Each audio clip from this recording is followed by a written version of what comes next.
ദൈവമാണ് നമ്മുടെ അഭയവും ശക്തിയും. കഷ്ടതകളിൽ അവിടുന്ന് സുനിശ്ചിതമായ തുണയാണ്. ഭൂമി ഇളകിയാലും പർവ്വതങ്ങൾ സമുദ്രമധ്യത്തിൽ അടർന്നു പതിച്ചാലും നാം ഭയപ്പെടുകയില്ല. ജലം പതഞ്ഞുയർന്നിരമ്പിയാലും അതിൻ്റെ പ്രകമ്പനം കൊണ്ട് പർവ്വതങ്ങൾ വിറകൊണ്ടാലും നാം ഭയപ്പെടുകയില്ല. ദൈവത്തിൻ്റെ നഗരത്തെ, അത്യുന്നതൻ്റെ വിശുദ്ധ നിവാസത്തെ സന്തുഷ്ടമാക്കിക്കൊണ്ട് ഒഴുകുന്ന ഒരു നദിയുണ്ട്. ആ നഗരത്തിൽ ദൈവം വസിക്കുന്നു. അതിന് ഇളക്കം തട്ടുകയില്ല. അതിരാവിലെ ദൈവം അതിനെ സഹായിക്കും. ജനതകൾ ക്രോധാവിഷ്ടരാകുന്നു, രാജ്യങ്ങൾ പ്രകമ്പനം കൊള്ളുന്നു. അവിടുന്ന് ശബ്ദമുയർത്തുമ്പോൾ ഭൂമി ഉരുകിപ്പോകുന്നു. സൈന്യങ്ങളുടെ കർത്താവ് നമ്മോട് കൂടെയുണ്ട്.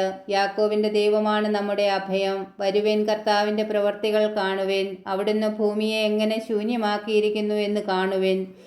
അവിടുന്ന് ഭൂമിയുടെ അതിർത്തിയോളം യുദ്ധമില്ലാതാക്കുന്നു. അവിടുന്ന് വില്ലൊടിക്കുകയും കുന്തം തകർക്കുകയും ചെയ്യുന്നു. രഥങ്ങളെ അഗ്നിക്കിരയാക്കുന്നു. ശാന്തമാവുക, ഞാൻ ദൈവമാണെന്നറിയുക. ഞാൻ ജനതകളുടെ ഇടയിൽ ഉന്നതനാണ്. ഞാൻ ഭൂമിയിൽ ഉന്നതനാണ്. സൈന്യങ്ങളുടെ കർത്താവ് നമ്മോട് കൂടെയുണ്ട്. യാക്കോബിൻ്റെ ദൈവമാണ് നമ്മുടെ അഭയം. സങ്കീർത്തനം 46. ദൈവം നമ്മോടുകൂടെ.